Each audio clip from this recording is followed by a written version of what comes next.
It's Friday, July 10. Good afternoon, I'm Herman Green with the Midday News. A special welcome to those of you watching online at onespotmedia.com.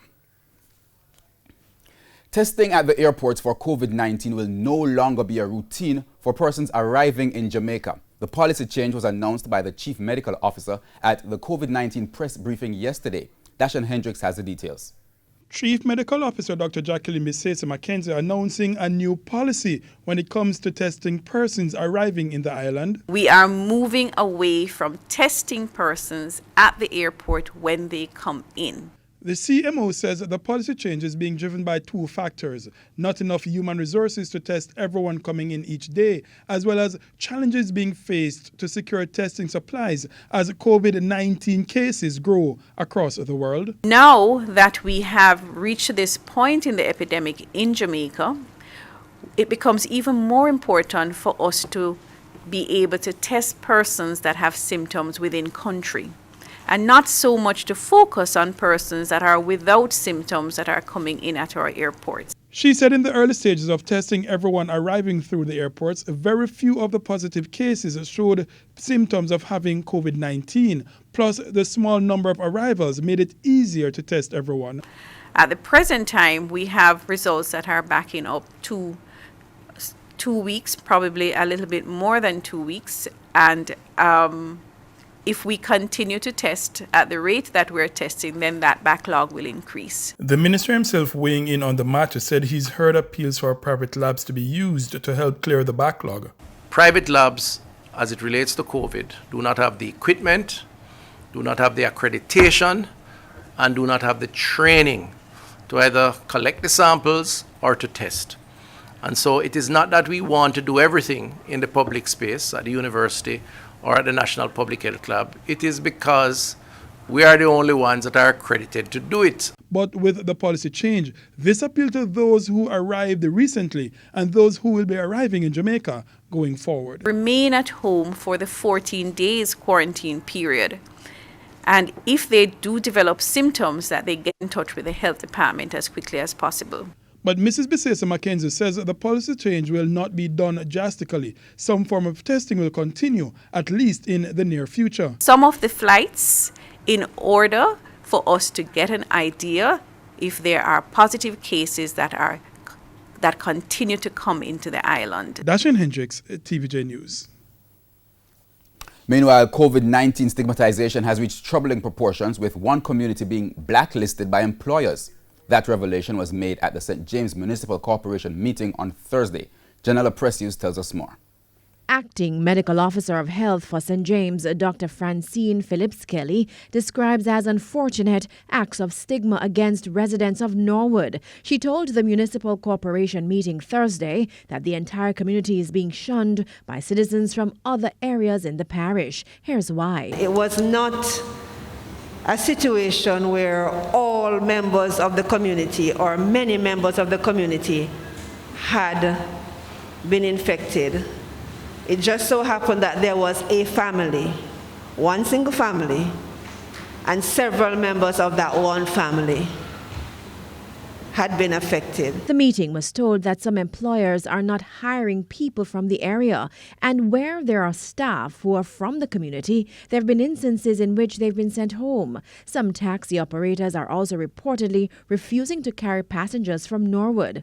It was never that there was a community lockdown, for example. We did surveillance of homes within a specified area around the single dwelling where the family had inhabited for the period of time.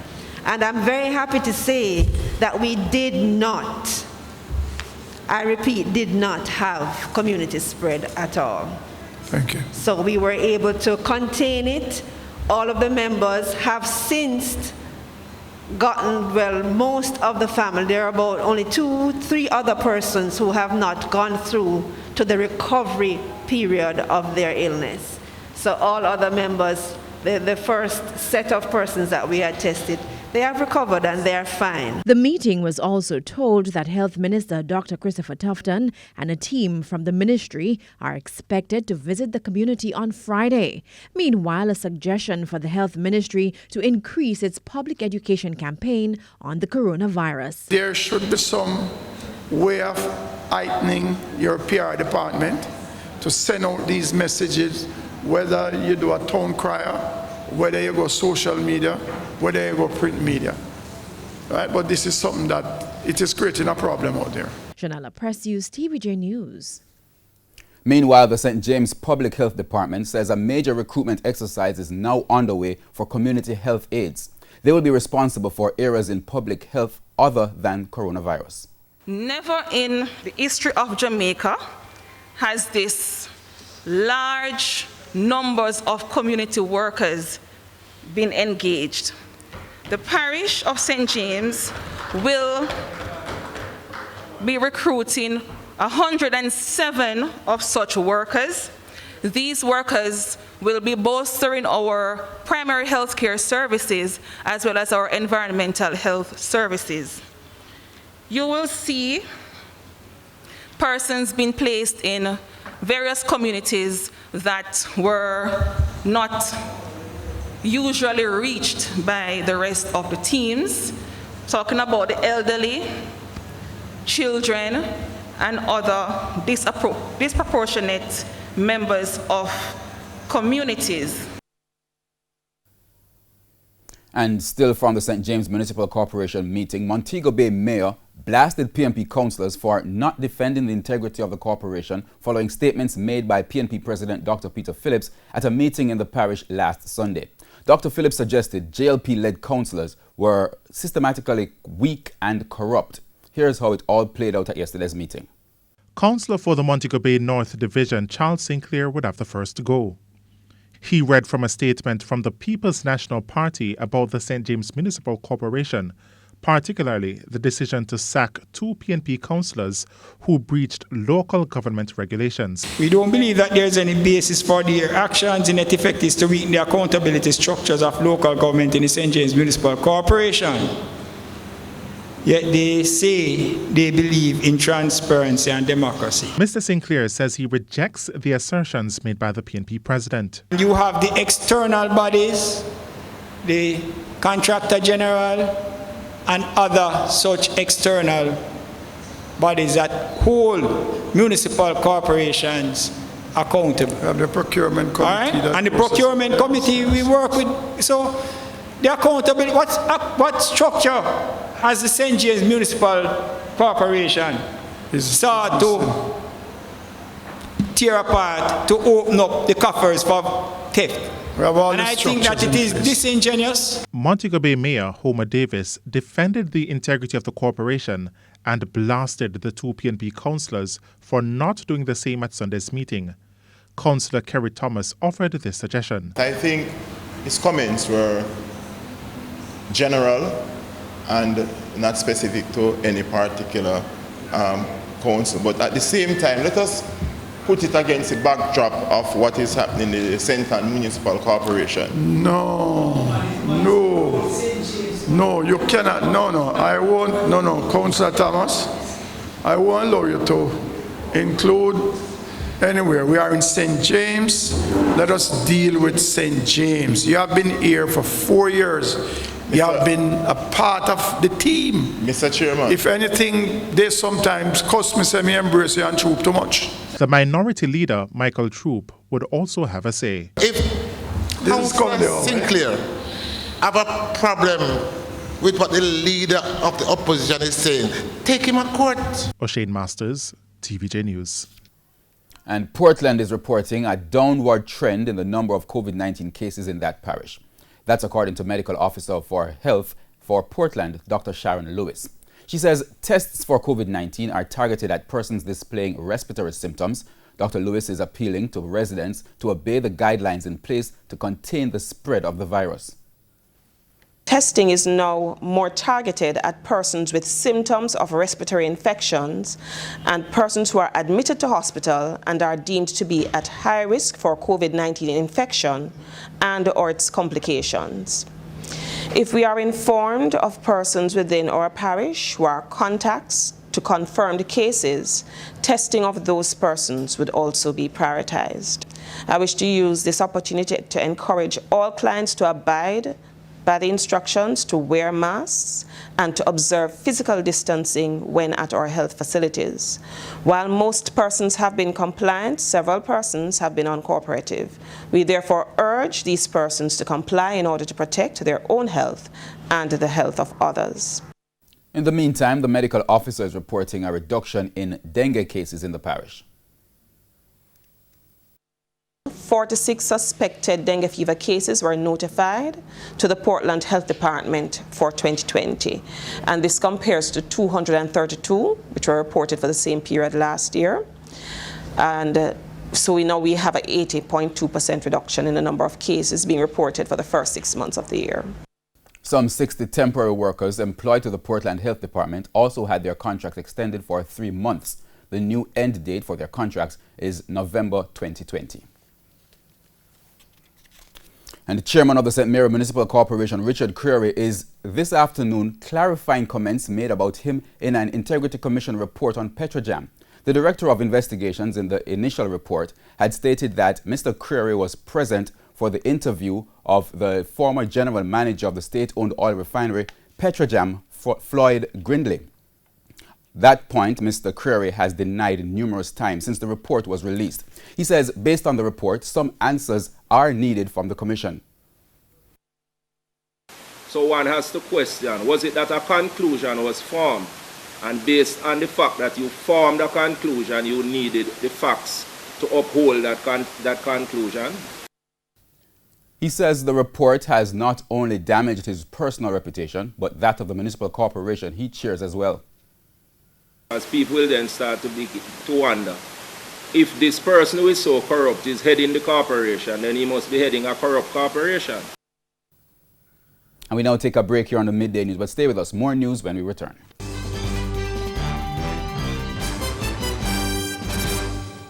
Welcome back. We're continuing the news. Councillor for the Papine Division, Venetia Phillips, says there needs to be greater assessment of the social intervention programs that were implemented in Augustown St. Andrew over the years. Augustown has benefited from a myriad of social intervention programs, but the National Security Minister has questioned the effectiveness of those programs. Ms. Phillips says effectiveness cannot be measured without some kind of assessment. In terms of the Mona Social Services, the target of their intervention program was definitely not the fighters. While PMI engaged the fighters, there was no structure to a program. So we cannot really say that we've had a structured program that targeted the gang members. We have had interventions. She says as councillor for the area, she has also attempted to implement programs. If I were to measure certainly what the efforts I would have put in there, I would have said it didn't work in the main. It didn't, because when you came from the place that it was unemployment and hopelessness, you sat with them, because the idea was not for you to come and tell them what to do, but to ask them what it was that they wanted to do. Some of them wanted to be animal farmers, so they wanted pigs, they wanted goat and other stuff, and chickens. You gave those to them. I think of all the lot who got those, maybe just 2 still are into farming, but that has not taken them off the corners. Augustown was this week declared a zone of special operations. Meanwhile, mediation and intervention specialist at the Peace Management Initiative, PMI, Milton Tomlinson, says it is important that programs implemented in communities like Augustown be sustained. In 2016, there were no murders in the community. Too many times we go into communities and treat with the communities like projects. You understand me? I mean, you will hear an agency say, well, we have until, what we now, July, you have until December to spend this money to do this, to do that. And they spend all the time preparing, and in October or November, you see the money start spending, you know, with no real focus and moving the community, so to speak. What happens is that people focus, and this is what I'm saying, people focus on writing my report. I get my what I was set out to do, I get it done. But at the end of the day, you get it done. Where is the community at that point? And there are concerns this afternoon from a resident in Augustown about the possibility of being detained despite not being involved in criminal activities. Anthony Lugg has that story. News of the declaration of a zone of special operations ZOSO in Augustown on Wednesday was welcomed by most residents in the community. Fear has been growing as rival gangs trade bullets in the area, giving residents sleepless nights. More time in all my bed star, I tell you the truth, as near as me there to Wagwan and them things, I'm afraid. You understand me? As near as me there to the station, more time in fear. If the police them how they're supposed to fear to call the type of machine where the man them have another place. The security forces have taken note of that information. Head of Operations for Area 4 Police Division Senior Superintendent Steve McGregor insists targeted operations will be carried out and issued this warning. My advice to those who are thinking of doing anything criminal, unlawful, illegal in this space, we are here to make that difference. So it is better that you reach out to work with the security forces, change your bad ways, and come on board. If you don't do that, you're going to be taken in custody. While SSP McGregor made that point, at least one resident is concerned that innocent persons could be detained while the police carry out those operations. The majority of the time, innocent get caught up into it. And you imagine you have to go to your work, have your kids at home, police come take you out and accuse them wrongfully at the whole of gunman. You know, you're supposed a mother feel. No, that son never been charged, never hold a gun in his life. All his life, or to be an upliftment citizen of the community, or to be a patron for Jamaica. And to just see police coming to us like, no, and just take away your son. And say, woman, move away from here. That is very disrespectful. We are going to be reaching out to the citizens. We are going to be working with you. And at the same time, we'll be looking for the guns and ammunition. We'll be looking for the wanted men. We'll be dismantling all of the gang base here. Anything illegal, we'll be purging the community of that to make it safe for law-abiding citizens to abide within this space. Meanwhile, an appeal is being made for residents to abide by instructions given by the security forces. For the clear phase of this operation, we won't be operating with the disaster preparedness curfew time you have. We'll be asking you, we'll be insisting upon you to be off the streets by 8 p.m. for the clear phase. When we move out of the clear phase, we will relax that curfew period and you will have a longer time period for opening your business places and to be on the streets. Half of these criminals are related friends, members, and that is where it gone bad. They all go to the same school. So I think they need to grow up and get a hold of themselves and make Augustown be Augustown again. Anthony Lugg, TVJ News. 2 men were found shot dead in Whitehall, Negro in Westmoreland yesterday. They have been identified as 28-year-old Dwight Smith, otherwise called Swaby, of a Whitehall address, and 24-year-old Justin Williams, otherwise called LJ, of a Good Hope address. Both men were window makers. It's reported that about 7 o'clock, some residents of Whitehall reported hearing explosions and called the police. The bodies of the men were found beside a white Suzuki Access motorcycle. Abraham Lawrence, the mentally ill man who languished in prison for more than 20 years, was today freed when he appeared before the St. Elizabeth Parish Court. The 49-year-old, who had been granted bail last week Friday, was freed after the clerk of court made a no-order application. Presiding Senior Parish Judge Anne-Marie Lawrence Granger, in accepting the application, encouraged Mr. Lawrence's brother to ensure that he receives the necessary follow-up treatment and counseling. Now, Mr. Lawrence was represented in court by Yoshane Morgan. Plans are underway to redirect the tourism sector to better support local farmers who sell in the industry. Tourism Minister Edmund Bartlett made the revelation while speaking at a Rotary Club of East Kingston meeting. Mr. Bartlett says the changes will include amending the Jamaica Tourist Board Act to stabilize the tourism environment and defining rules for the establishment of standards and quality control. We will do this by increasing the institutional capacity of our agencies, including improving the JTB licensing functions, as well as to put in measures to curb visitor harassment and other disorderly conduct. We will continue to improve linkages between tourism and economic sectors, including entertainment, craft, transportation, and agriculture. Additionally, a tax incentive program will be implemented for large farms. A mechanism to create warehouses aimed at facilitating the sale of produce to hotels will also be established. Also, we are creating an enabling environment through collaboration with the Development Bank of Jamaica, Exim Bank, and the small and medium-sized tourism enterprises in order to create a fund that will be able to provide financing support for the small tourism enterprises. We go down to news and sports. The West Indies inched ahead of England on day 3 of the first test after being bowled out for 318 in their first innings reply a short while ago in the post-tea session in Southampton. They lead by 114 runs. Craig Brathwaite top scored with 65 from his overnight 20, while Shane Dowrich made 61 for the Windies, who resumed on 57 for 1. Roston Chase also made 47 and Shamar Brooks 39. Jamaica's Jermaine Blackwood fell for 12. Ben Stokes took 4 for 49 and Jimmy Anderson 3 for 62 for England. England were yet to begin their second innings reply at sports time. And that's where we end the midday news. I'm Herman Green. Remember, join us at 7 for the primetime news package. On behalf of the news, sports and production teams, good afternoon.